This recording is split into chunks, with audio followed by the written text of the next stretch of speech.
जय श्री राम। शंखनाद में आपका स्वागत है। कांग्रेस की विरोध और हंगामे की नीति ने उसके ही नेताओं के लिए मुश्किल खड़ी कर दी है। कांग्रेस इस वक्त दो पटरियों पर सवार है और दोनों पटरियां अलग अलग दिशा में जा रही है। केंद्रीय नेतृत्व, कांग्रेस का केंद्रीय नेतृत्व जहां पीएम मोदी को, सरकार को रोज किसी न किसी बात पर गाली देता है, हर बात पर आलोचना करता है, वहीं राज्य नेतृत्व मोदी सरकार से मदद मांगने में लगा हुआ है, उनसे फंड की मांग करता है। ये कितना, दोनों आप देखिए कि कितना अलग अलग ये दृश्य है, जहां राहुल गांधी रोज संसद में कह रहे हैं कि सरकार तानाशाह है, हमें बोलने नहीं देती है, हमारी सुनती नहीं है, सहमति नहीं जताती है। वहीं कांग्रेस के ही सीएम, तेलंगाना के सीएम रेवंत रेड्डी पीएम मोदी के लिए कहते हैं कि हमारे यहाँ तो प्रधानमंत्री का मतलब है बड़ा भाई, वो आकर यहाँ पर सहयोग की बात करते हैं। ऐसे में कांग्रेस के अंदर ही एक असहमति पैदा हो गई है।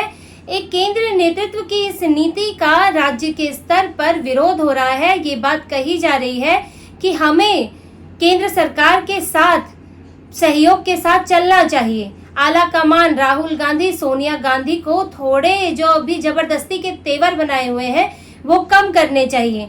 आप देखिए, अभी हाल ही में रेवंत रेड्डी जून में ही दिल्ली आए थे और यहाँ राजनाथ सिंह से मुलाकात की। उन्होंने ये बात रखी कि हमारे यहाँ कोई सैनिक स्कूल नहीं है, यूपी में है, दूसरे राज्यों में है, लेकिन तेलंगाना में नहीं है, हम यहाँ सैनिक स्कूल चाहते हैं। उन्होंने इंफ्रास्ट्रक्चर बढ़ाने के लिए बात की, रोड के लिए जमीन चाहिए, डिफेंस सेक्टर की कुछ जमीन थी वो देने की बात की और फंड की भी जरूरत की बात की। उन्होंने पीएम मोदी जब तेलंगाना गए थे तो वहां उनका बहुत स्वागत किया था और ये भी कहा था कि वो साबरमती नदी की तरह ही मूसी नदी को भी विकसित करना चाहते हैं और बिना फंड के ये नहीं होने वाला है। इसके लिए केंद्र के सहयोग की जरूरत है। और अब देखिए, सिद्धारमैया दिल्ली आए हुए हैं, उन्होंने गृह मंत्री अमित शाह से मुलाकात की है। वो पीएम मोदी से मिलेंगे, वित्त मंत्री सीतारमण से मिलेंगे, नितिन गडकरी से मिलेंगे और मिलकर ये क्या मांग करते हैं, क्या बात होती है?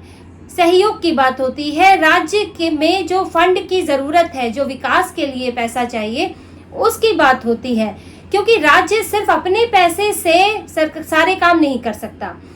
इतना खर्चा होता है और राज्य के जो सोर्स होते हैं पैसा कमाने के, रिवेन्यू के, वो छोटे होते हैं। इसीलिए केंद्र की जरूरत होती है। कई योजनाएं ऐसी हैं जिसमें दोनों ही साथ काम करते हैं, जैसे कि आयुष्मान योजना है, जिसमें कुछ पैसा केंद्र का जाता है, कुछ हिस्सा राज्य का जाता है। अब सिद्धारमैया ने करीब यहाँ आकर 22 करोड़ के फंड की बात की है। उन्होंने सेफ सिटी प्रोजेक्ट के लिए मांग की है, जो कि निर्भया फंड के तहत आता है। इसमें 5 शहरों को, बेंगलुरु के आसपास, राजधानी के आसपास 5 शहरों को विकसित करना है, सुरक्षित करना है, जिसमें एक शहर का खर्चा ही 200 करोड़ है। अब वो इसके लिए मदद मांग रहे हैं। इसके अलावा उन्हें पुलिस विभाग में भी कुछ सुधार करने हैं, जिसके लिए करीब 2200 करोड़ की जरूरत है। इसमें चाहे बॉडी कैमरा लगाना हो, चाहे पुलिस थाने बनाने हो, कुछ बटालियन भी और बढ़ानी है। यहाँ तक कि केंद्र सरकार ने 2 इंडियन रिजर्व बटालियन के लिए 80 करोड़ की मदद दी भी और सिद्धारमैया ने ये बात यहाँ कर कही है, उसके लिए धन्यवाद कहा है। अब वो और भी मंत्रियों से मुलाकात करेंगे और उसी तरह की मदद की बात करेंगे। तो कांग्रेस के नेताओं का ये कहना है कि जब हम केंद्र सरकार से मदद की मांग करते हैं, सहमति की, सहयोग की मांग करते हैं, तो बात ये भी आती है कि हम उन्हें कितना सहयोग कर रहे हैं। हमारा जो केंद्रीय नेतृत्व, यहाँ का आला कमान है, वो केंद्र सरकार के साथ कितना कदम से कदम मिलाकर चल रहा है। इसका मतलब ये नहीं है कि हर बात पे, सरकार की हर बात पर हाँ से हाँ मिलाना। इसका मतलब है सकारात्मक विपक्ष की भूमिका निभाना। अभी जो विपक्ष कर रहा है वो नकारात्मकता है कि आप हर बात पर विरोध करेंगे, हर फैसले का विरोध करेंगे। आप फैसलों में कुछ कमी है वो बता सकते हैं, आप क्या और होना चाहिए वो बता सकते हैं। जैसे 370 का फैसला लिया गया, 370 को हटाने में क्या गलत था, लेकिन कांग्रेस ने इसका भी विरोध किया। 3 तलाक को हटाने में क्या गलत था, लेकिन कांग्रेस कह देती है कि ये तो संविधान बदल दिया। आप कमियां बता सकते हैं। नोटबंदी, जीएसटी जो कांग्रेस खुद लाना चाहती थी, उसके विरोध के वजह समझ नहीं आती। ऐसा लगता है कि सिर्फ विरोध करने के लिए विरोध हो रहा है। आज संसद में ही आप देखेंगे कि राष्ट्रपति के अभिभाषण का भी विरोध हुआ, उसमें इमरजेंसी का जिक्र हुआ, जबकि इमरजेंसी हर साल आती है, हर बार उसका जिक्र होता है, हर बार जो है इस पर शोक प्रकट किया जाता है, इस बार भी हुआ। लेकिन आप जब अनडिक्लेयर्ड इमरजेंसी की बात करते हैं, उस पर आपको बुरा नहीं लगता, तो जो डिक्लेयर्ड इमरजेंसी थी उस पर शोक प्रकट करने में क्या दिक्कत थी? अभिभाषण के बाद जो धन्यवाद प्रस्ताव की बात हो रही है वो उस पर भी तैयार नहीं है। उसमें आपको नीट पर चर्चा करनी है, नीट पर आप अभिभाषण के दौरान भी चर्चा कर सकते हैं, लेकिन ये जिद पे अड़े हैं कि हम अभिभाषण का जो धन्यवाद प्रस्ताव है उस पर बात नहीं करेंगे, हम पहले नीट पर चर्चा करेंगे। आपको 21 घंटे का समय उसमें मिल रहा है धन्यवाद प्रस्ताव पर चर्चा के लिए, आप कुछ भी बात कर सकते हैं, लेकिन नहीं, आप अड़े हुए हैं। आप संविधान की लाल वाली कम्युनिस्टों वाली कॉपी लेके जाते हैं, दिखाते हैं और कहते हैं संविधान को बदलने नहीं देंगे। संविधान तो आपने भी कई बार बदले हैं। जब वो चीजें आपके समय पर भी स्वीकार की गई, उन पर विरोध और सहमति चलती रही, ऐसे ही आपको भी व्यवहार करना चाहिए कि आलोचना करो, आप बताओ कि क्या होना चाहिए, लेकिन हर फैसले का विरोध मत करो। और यही कांग्रेस इस वक्त कर रही है, और ऐसा करते हुए कांग्रेस ये भूल जाती है कि उसके अपने राज्यों की क्या हालत है, क्योंकि कांग्रेस सपा या राजद नहीं है, सपा और राजद की कहीं सरकार नहीं है। अखिलेश यादव रोज पीएम मोदी को गाली भी देंगे, रोज विरोध करेंगे, तो उनकी सेहत पे कोई असर नहीं पड़ने वाला है। उन्हें आकर यहाँ फंड नहीं मांगना है, राजद को फिलहाल तो यहाँ आकर फंड नहीं मांगना है दिल्ली में, लेकिन कांग्रेस की तो सरकारें हैं, और वो भी हाल ऐसा है कि सरकारें इस वक्त दिवालिया होने के कगार पर है। हिमाचल में भी सरप्लस की समस्या है। ओल्ड पेंशन स्कीम से सरकार की स्थिति यह हो गई है कि खजाना खाली हो रहा है। कर्नाटक के 35 एमएलए सिद्धरामैया को शिकायत कर चुके हैं कि हमें एमएलए का जो फंड है वो जारी नहीं हो रहा है, विकास के लिए डेवलपमेंट फंड मिलता है वो नहीं मिल रहा है, और हम लोगों के छोटे छोटे काम नहीं करा पा रहे हैं क्योंकि सरकार के पास पैसा ही नहीं है। एमएलए अपने फंड से गली के, सड़क के, नालों के, छोटे मोटे सामुदायिक भवन के इस तरह के काम कराता है, जिसके लिए सरकारी स्तर पर हमेशा जरूरत नहीं होती है कि इंतजार किया जाए, एमएलए अपने फंड से काम करा देता है। तो लोग उनके पास आ रहे हैं, अपनी जरूरतें बता रहे हैं, लेकिन 35 एमएलए कह रहे हैं कि हमें फंड ही नहीं मिल रहा है, क्योंकि फंड तो सरकार से जारी होता है, सरकार के पास ही पैसा नहीं है। और पैसा क्यों नहीं है? क्योंकि कर्नाटक में भी फ्री बीज की समस्या है। 5-5 फ्री बी वाली योजनाएं चल रही हैं, रेवड़ियों वाली योजनाएं चल रही हैं, महिलाओं को 2000 रुपये महीना फ्री देना है, बस में यात्रा फ्री है, बेरोजगारों को फ्री में देना है, उनको भी बेरोजगारी भत्ता देना है, राशन फ्री देना है। तो ये सब योजनाओं के चलते कर्नाटक सरकार पर फंड की समस्या आई है। ऐसे में रास्ता क्या होता है? अपना तो आपने खजाना खाली कर दिया, तो अब आप जाओगे केंद्र सरकार के पास, और वहां से जब आप लड़ते ही रहोगे तो वहां आप कैसे मांग करोगे कि नहीं, आप हमें प्यार से मदद कीजिए। देखिए, भारत में केंद्र और राज्य के संबंध इसी तरह है कि दोनों में सरकार कोई भी हो, लेकिन रिश्ता इस तरह जोड़ा गया है कि सरकारें बदलने के बावजूद भी आपकी जरूरतें ऐसी रहती हैं कि आप एक दूसरे के साथ सहयोग रखने को, शांति पूर्वक एक अपना अस्तित्व बनाए रखने को मजबूर होते हैं। इसीलिए कहा भी जाता है कि जब जनमत आता है, चाहे कोई हारे या जीते, उसे ससम्मान स्वीकार करना चाहिए और सहयोग के साथ काम करना चाहिए, क्योंकि केंद्र के पास जिम्मेदारी होती है कि उसे सभी राज्यों की मदद करनी है। जितने भी राज्य हैं देश में, चाहे वो यूटी है, पूर्ण राज्य है, उन सब की मदद करनी है, और वो जरूरत के हिसाब से होती है कि कौन किसका खर्चा कितना है, किसकी कमाई कितनी है, किसे कितनी योजनाओं की जरूरत है, कौन कमजोर है, कौन मजबूत है, इस सबको ध्यान में रखकर फंड का वितरण होता है। अब केंद्र सरकार के विवेक पर ये चीजें होती हैं, और केंद्र राज्य के संबंधों पर भी बहुत कुछ निर्भर करता है।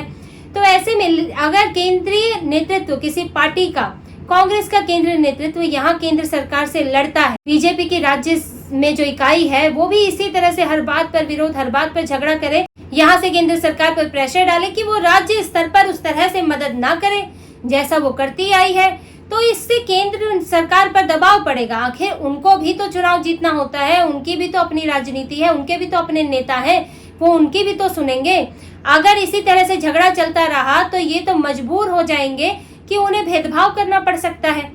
ये मुश्किल कांग्रेस खड़ी कर रही है। ऐसा नहीं है कि अभी तक केंद्र सरकार ने ऐसा किया है, कांग्रेस भी केंद्र में रही है, कांग्रेस भी फंड एलोकेट करती रही है, लेकिन जब आप बिल्कुल भी मिलकर काम नहीं करेंगे, हमेशा लड़ते रहेंगे, तो सामने वाले के लिए भी मुश्किल हो जाएगा कि वो एक तरफा प्यार दिखाए, क्योंकि उसकी भी राज्य में इकाई है, और राज्य की इकाई इस बात का विरोध करेगी कि जब कांग्रेस आपका समर्थन नहीं कर रही है तो आप क्यों एक तरफा समर्थन दे रहे हैं उसे राज्य के स्तर पर। ये बड़े सवाल खड़े हो जाते हैं, ये जमीनी स्तर के सवाल है। ऊपर से तो सिद्धांत के तौर पर तो बहुत सारी बातें होती हैं, लेकिन सबके अपने अपने दबाव होते हैं। लेकिन कांग्रेस इन बातों को नहीं समझ पा रही है। कांग्रेस के जो केंद्रीय नेतृत्व राहुल गांधी, मल्लिकार्जुन खड़गे, सोनिया गांधी, जयराम रमेश, ये जो ऊपर पे टॉप लेवल पर है, इनके दिमाग में इस वक्त भरा है कि हमें कैसे भी केंद्र की सत्ता मिल जाए। राज्य के जो हमारे नेता हैं वो काम करा पा रहे हैं या नहीं, वहां की सरकारें चल पा रही है या नहीं, उससे उन्हें कोई मतलब नहीं है। राहुल गांधी किसी तरह कुर्सी तक पहुंच जाए, एकमात्र मकसद ये है, और इसके लिए हर संभव गलत तरीका अपनाया जा रहा है और ये साफ दिख रहा है। और राहुल गांधी इस बात से, वो तो वैसे भी, ये कांग्रेस में तो ये बात पहले से भी कही जाती रही है, जो नेता छोड़ के गए वो तो ये बताते हैं कि ऊपर के लोगों का नीचे से कनेक्ट बहुत कम है, वो उनसे मिलते कम है, उनकी सुनते कम है। हेमंत बिश्व शर्मा तो कई बार ये कहानी बता चुके हैं कि केंद्रीय नेतृत्व से मिलना, आला कमान से मिलना बड़ा मुश्किल काम होता है और उनको समझाना तो और मुश्किल काम होता है। तो ऐसे में इनका फोकस तो है सिर्फ और सिर्फ कि हम केंद्र में कैसे भी सत्ता हथिया लें, कैसे भी पीएम मोदी को हरा दें और जनता में भ्रम पैदा करें कि हाँ कुछ भी अच्छा नहीं है, देश के हालात खराब है, हर फैसला गलत हो रहा है। और ये भ्रम फैलाने के चक्कर में ये अपने ही राज्य सरकार को डुबा रहे हैं। उनके पास पैसा नहीं है, उन्हें कांग्रेस अपने पार्टी फंड से तो पैसा देगी नहीं, राहुल गांधी अपनी संपत्ति से तो पैसा देंगे नहीं, तो राज्य के स्तर पर काम कैसे होगा। काम करने के लिए जरूरी है पैसा होना, और पैसा आपको केंद्र से मिलेगा। केंद्र से आप झगड़ोगे तो वो पैसा पाना मुश्किल हो जाएगा। ऐसे में इतने साल सत्ता में रही कांग्रेस को केंद्र राज्य संबंधों का ध्यान रखना चाहिए और ये गौर करना चाहिए कि वो एक ऐसी पार्टी नहीं है जो सिर्फ केंद्र के लिए लड़ रही है, वो एक ऐसी पार्टी है जो राज्य में भी लड़ रही है और उसकी अपनी दूसरी जरूरतें भी है।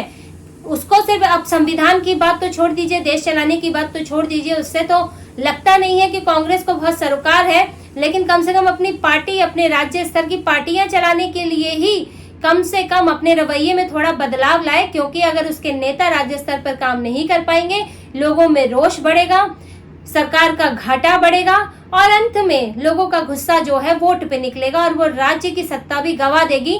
राहुल गांधी प्रधानमंत्री बने ना बने, लेकिन सिद्धारमैया मुख्यमंत्री नहीं बन पाएंगे, रेवंत रेड्डी फिर मुख्यमंत्री दोबारा नहीं बन पाएंगे। ये बात कांग्रेस भूल रही है। और ऐसा नहीं है कि बात सिर्फ कांग्रेस की, आप भगवंत मान को देखिए, भगवंत मान कई बार आते हैं, वो फंड की बात करते हैं, उन्होंने भी कुछ फ्री बीज खोल रखी है, उनको भी समस्या है।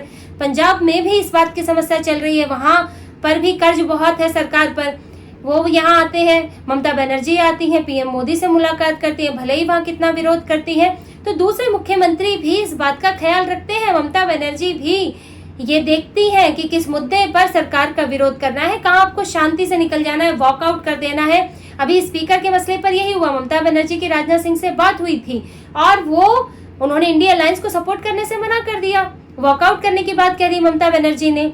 तो सब अपने अपने हित देखते हैं, लेकिन कांग्रेस में राहुल गांधी, सोनिया गांधी सिर्फ अपने हित देख रहे हैं, अपनी पार्टी के नेताओं के हित नहीं देख रहे हैं और ये आगे चल के उनको राज्य के स्तर पर बहुत भारी पड़ने वाला है। तो इसी तरह की और खबरें और विश्लेषण आपके लिए लाते रहेंगे। कृपया हमसे जुड़े रहिए, सब्सक्राइब कीजिए, कमेंट कीजिए। बहुत बहुत धन्यवाद। जय श्री राम।